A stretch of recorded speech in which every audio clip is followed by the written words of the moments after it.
Hi there, welcome to Manifested Online Classes. My name is Joseph Kimani, and today I want us to look on topic number 4 of financial reporting and analysis, which is one of the unit in the intermediate level, that is CPA intermediate level. And as far as this topic is concerned, we are going to look on 4 main issues. One, we are going to look on the presentation of financial statement, and that is in accordance with the International Accounting Standard number 1, whereby you're going to look on how published or how the listed companies, these are those companies whose shares are trading in the securities exchange market, should present or basically prepare their financial statement, of which you're going to look on the 5 components of the published financial statement, and also how they should be presented, how they should be prepared in accordance with the International Accounting Standard number 1. And then from there, we also do an illustration question from the past papers. And then from there, we look on something to do with the discontinued operation. What are discontinued operations in accordance with IFRS 5? So how are discontinued operations accounted for? Still in accordance with the same standard. We're also going to look on something to do with the events after the reporting date. So we are going to define which are those particular events. We also look on the 2 types of those particular events and how they should be accounted for in accordance with the IAS 10, that is the International Accounting Standard number 10. And also from there, we're also going to look on another issue to do with the accounting policies, changes in accounting estimate, and also the error. So therefore, as far as this particular topic number 4 is concerned, we're going to look on 4 subtopics, but the subtopic which is very common in the exam is this one to do with the presentation of the financial statement, or basically the preparation of the published financial statement. And therefore, I want us, we go straight to the first subtopic, which is a presentation of the financial statement in accordance with IAS 1. In which case, in that particular subtopic, we are going to look on the preparation of the published financial statements. Now, what are published financial statements first of all? So these are those financial statements which are prepared by the listed companies for publication purpose. So what are listed companies? Listed companies, these are those particular companies whose shares are trading in the securities exchange market. It is a requirement under the Companies Act and also under IAS 1 that any company whose shares are trading in the securities exchange market must prepare financial statement, and those financial statements must be made available to the shareholders of such a company, and equally to the other stakeholders. When talk about the other stakeholders, we are talking of any other person having some interest in the company. For example, the potential investors, for example, the members of the public, for example, the customers, and so on. So therefore, published financial statement are those particular financial statements which are prepared by those particular listed companies for what? For publication purpose. So therefore, we can say that published financial statements are financial statements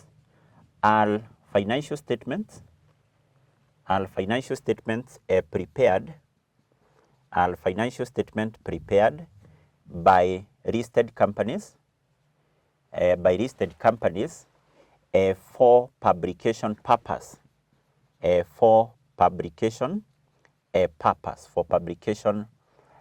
purpose. And in this case, you have to remember what you have said here, that the listed companies, these are those particular companies whose shares are trading in the securities exchange market. So basically what you have said is that those companies are supposed to prepare financial statements which by the end of the day will be made available to the shareholders and also to the other stakeholders. So what you have said is that this financial statement, that is the published financial statement, then we have said they should be prepared in accordance with the IAS 1. So we can say the published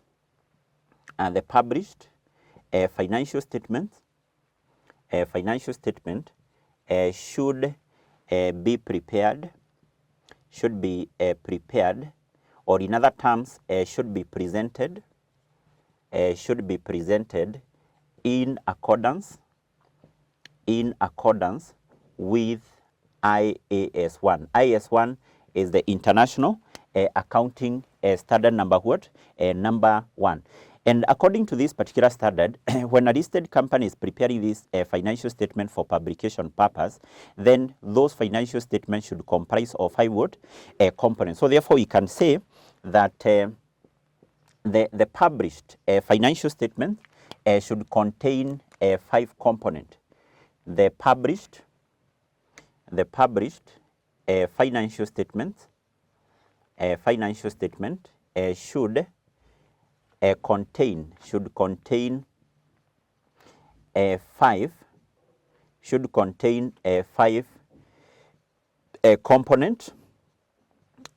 components, including 5 components including what? So these 5 components include what? Include number 1, what we refer as the statement of profit or loss. Statement of profit or loss. So this, in other terms, we can also refer to it as the statement of comprehensive incomes. A statement of comprehensive incomes. Number 2, we have the statement of financial position, a statement of financial position, and basically these what was formerly known as the balance sheet, but currently we refer to that as a statement of financial what? Position. Number 3, we have the statement of changes in equity, a statement of changes in equity, a statement of changes in equity. And number 4, we have the statement of cash flows, a statement of what? Of cash flows. And 5, we have the notes. We have notes to financial statement. Note to financial what? Statement. So therefore, it is important here to note that a complete set of financial statements prepared by a listed company for publication purpose basically should comprise of those particular 5 what? Components. So therefore, what we are going to cover here, we are going to look on the first 4 components, or basically we are going to look on 4 components: a statement of comprehensive income, statement of financial position, a statement of changes in equity, and then the notes to financial statement.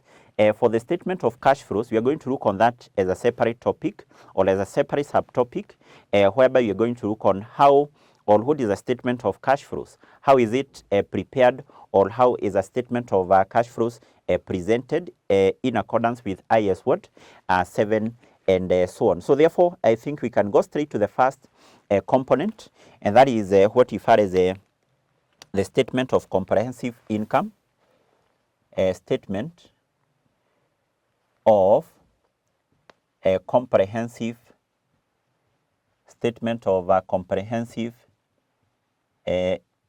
incomes, statement of comprehensive incomes. Remember, we have said that in other terms, this can also be known as the statement of profit or loss. So the examiner may use any of the words there, but basically it is important for you to recall a statement of profit or loss is the same with the statement of comprehensive what? Income. Now, what is this? So a statement of profit or loss, this is a component of a financial statement which is prepared by the entity or by a company to assess or basically to determine the profit or loss of a certain financial year. So mean that a company will prepare this particular statement of comprehensive income, statement of profit or loss, to determine how it performed in a certain financial year, of which now the performance of the company is assessed in terms of determining whether the company operated at a profit or at what? At a loss. So therefore, we can say here that this is prepared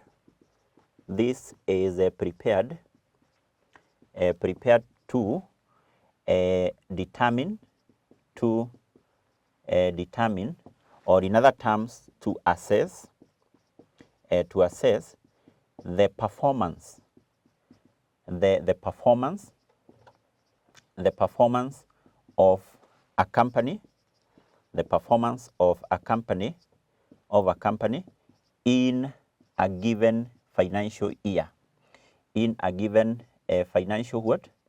A given financial year. So therefore, this one is prepared to determine, or basically to assess how the company performed in a given financial what?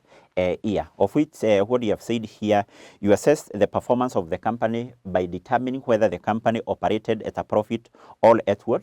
At a loss. Now, on the other hand, when preparing this statement of profit or loss, or the statement of comprehensive income in accordance with IAS 1, then we prepare it in a condensed manner. Basically, what that means is that when preparing this statement of profit or loss, then expenses are not recorded separately, but what generally happens is that the expenses should be classified into 5 what? Categories. We're going to look on those particular categories, but first of all, we can say that this one is prepared. We can say it is prepared by classifying expenses, into 5 categories, into 5 categories.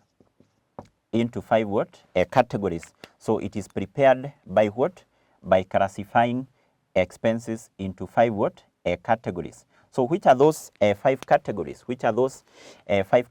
Number 1, we have what we refer as a cost of sales.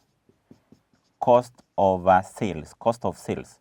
Now, the cost of sales, in most of the cases, this is something which the examiner will not have given you. Anytime you come across a question from this topic, the cost of sales, in most of the cases, this will not be given to you. How do we compute the cost of sales? The cost of sales, this one we computed by taking the opening inventory, and then to this we add purchases, and then to this we add, or basically we less here, we less the closing inventory. We also add the depreciation on PPE. So what are PPE? PPE in full, these are property, plant and equipment, and basically these include all tangible and current assets. And tangible and current assets include assets such as buildings, motor vehicles, plant and machinery, and so on. So the depreciation, unless told otherwise, we always include that as part of the cost of sales. There are some questions which you'll come across and you'll be told, for example, depreciation on buildings, depreciation on motor vehicle, classify that as maybe administrative. But if the question is silent, any depreciation on this non-current asset, or basically on the PP, should be part of the cost of what? Of sales. Still, to the cost of sales here we include any loss on disposal. Any loss on what? Disposal. Loss on disposal is where the company disposed some asset during the current year, and those assets were disposed at what? At a loss. And then to this we less the gain on disposal. Equally, if there are some assets which were disposed, but they were disposed at a gain or basically at a profit, so it is also part of the cost of sales. But because gain is an income, we don't add it. We do what? We less it. So therefore, this is how we determine what we refer as the cost of sales, because I've said in most of the cases you will not have been given that particular cost of sales. You have to compute that. The other category of expenses, or the other category of expenses, remember you have said we have 5 categories of expenses. We have number 2, administrative expenses. So when talk about the administrative expenses, generally these are the office related expenses, things like salaries and wages, office, rent and maybe rates, and so on. And then number 3, we have what you refer as the distribution cost. So when talk about the distribution cost here, we are talking of any cost which is related to selling and distribution of goods. Good examples of this include things like the advertising expenses, things like carriage outwards, things like the budget written off, and so on. So these are therefore expenses related to selling and distribution of goods. And then from there, we have the finance cost. The finance cost. Now, the finance cost, this include what? First of all, finance cost, as the name suggests, these are the costs incurred by the company in raising finance. If a company borrow a loan from a bank, the company has to pay interest. If the company, for example, issue debentures, the company must do what? Pay interest on those particular what? Debentures. And therefore, this is a cost incurred by the company in raising finance, in raising capital. And therefore, finance cost include what? Include things like the interest on bank loan. This include interest on a bank loan, on a bank what? On a bank loan, interest on debentures, interest on overdraft, and the dividends, on redeemable preference. Dividend on redeemable preference what? Shares, preference shares. So this last item is very, very important, that if a company has issued redeemable preference shares, first of all, these are preference shares once issued by the company has an obligation to redeem them, has an obligation to do what? To pay back the principal amount which was paid by the holder of these particular shares at the end of a certain period. So therefore, one, redeemable preference shares to a company is a non-current liability. This is just like a loan, this is just like debentures. And therefore, the dividends paid in relation to these particular shares then is included as part of the finance cost. But it's also important for you to note that the dividends on other shares, like the dividend on ordinary shares, the dividend on preference shares which are not redeemable, we don't include that here as part of the finance cost. What we only include as part of the finance cost are dividends on preference shares which are purely redeemable. If the question has not specified that the preference shares are not redeemable, then don't include those particular dividends here. Basically, I'll explain where we adjust those particular dividends. So therefore, finance costs include all those expenses there, all those particular items there. And finally, we have other expenses. The last category of expenses is what referred as other expenses. So when talk about now the other expenses here, we are talking of any other expense of the company which do not fall or which do not fit under the above four categories. So if the company incurred any other cost, any other expense, but that cost has not been classified as part of the cost of sales, as part of admin expenses, as part of the distribution, or as part of the finance cost, then we always classify that as part of the other expenses. So therefore, here it is important to note that when preparing now a statement of comprehensive income for publication purpose, we prepare it in a condensed manner, meaning that expenses of the company are not recorded separately here, but what we do is that we classify them into those particular five categories, Now, how do we present this statement of profit or loss? So I think we can now proceed and look on the format. We look on the format of what referred as the statement of profit or loss, or basically a statement of comprehensive income. So assuming we are preparing a statement of comprehensive income for a company called XYZ Company Limited. So you always start with the name of the company, the name of what you are preparing. So in this case, we are preparing the statement of what? Comprehensive incomes. And basically this is for a certain year. So you will always be given the date for an year ending on a certain what? A date. Ending on a certain what? Date. And then when preparing this statement of comprehensive income, for publication purpose, we only have a single column. We don't use 2 or 3 columns. We use one column. One what? A column, one column. So what do we include here? We include, first of all, we have the revenue of the company. In other terms, this can be given as sales, but mostly you'll be given that as the revenue.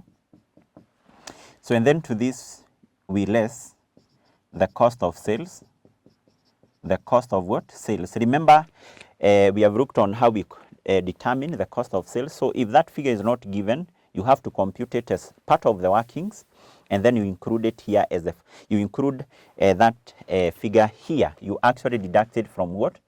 From the revenue, and then what you get after deducting that from the revenue is what you refer as the gross profit. The gross profit. And equally, you have to remember, in accounting, any figure which is a deduction, any figure which is to be deducted, we always put it inside the bracket. That's the rule. And then once we get this particular gross profit, we come here and we add other incomes. We add other what? Income. So in this case, we have a number of incomes which may be included here. One of it is any investment income. Any investment income by the company, investment income. And then number 2, we may have what we refer as a revaluation gain, a revaluation gain on investment property,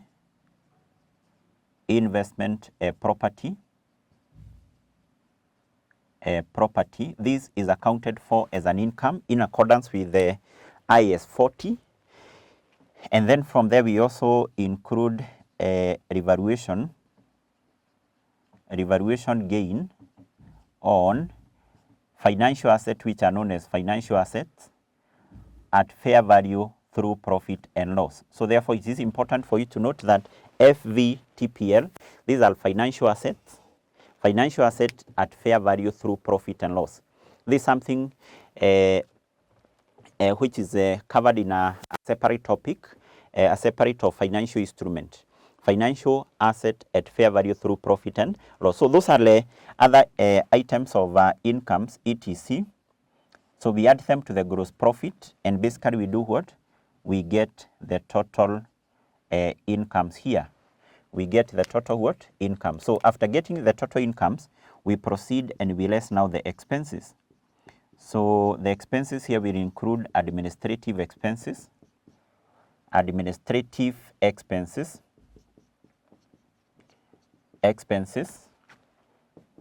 So we deduct it from our total incomes.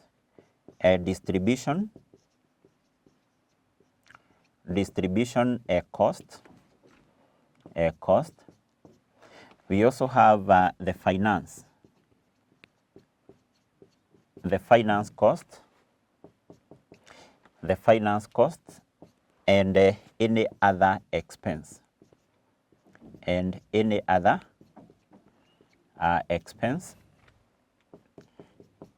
what? Expense. Remember, in our case here now, we have said we have 5 category of expenses, and I think you can see we have captured all of them here. We have the cost of sales, admin, distribution, finance, and also what? Other expenses are 5 expenses.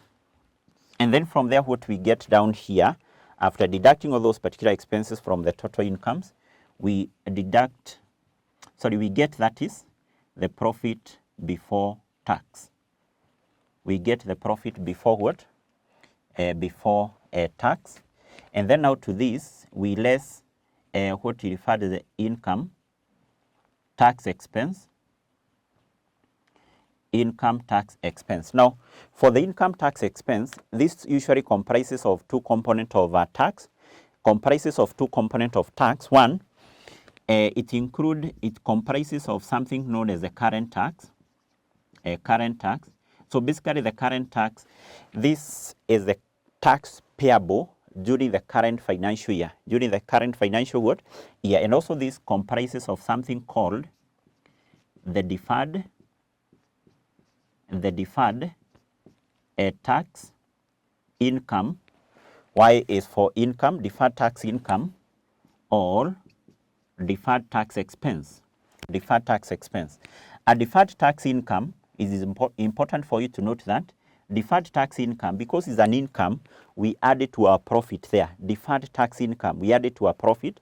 But now, a deferred tax expense, we less it from our profit. We less it from our what? Profit. So therefore, it's important to note income tax expense there, include current tax, and the deferred tax income, all what? Expense. In which case we have said deferred tax income should be added, deferred tax expense should be what?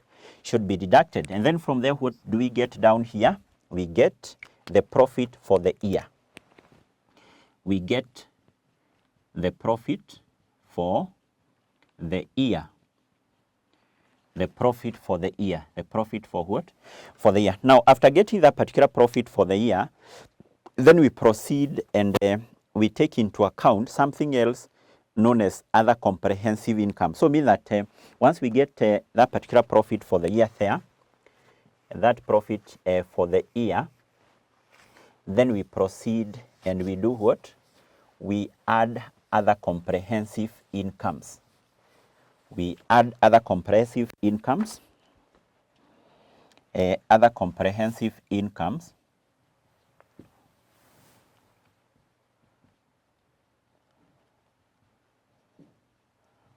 Other comprehensive incomes.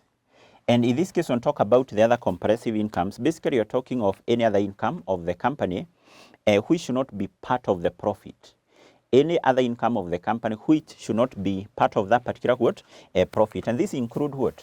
These include a revaluation, a gain, or loss on property, plant, and equipment. Remember, I've said property, plant, and equipment. We abbreviate that as PP. So again, we add, and then a loss we do what? We less. So the other example of this other comprehensive income is revaluation, gain, or loss on something called the financial assets at fair value through other comprehensive what? Incomes. I've said that this is a revaluation gain on financial asset at fair value through other comprehensive income. Equally, that is something which is covered in a different topic, the topic of financial what? Instrument. And then from there, what we do, we get now the final figure here, which is total comprehensive incomes. Total comprehensive incomes. So basically that how we present or how we prepare what we refer as a statement of comprehensive income in accordance with what? In accordance with IAS 1.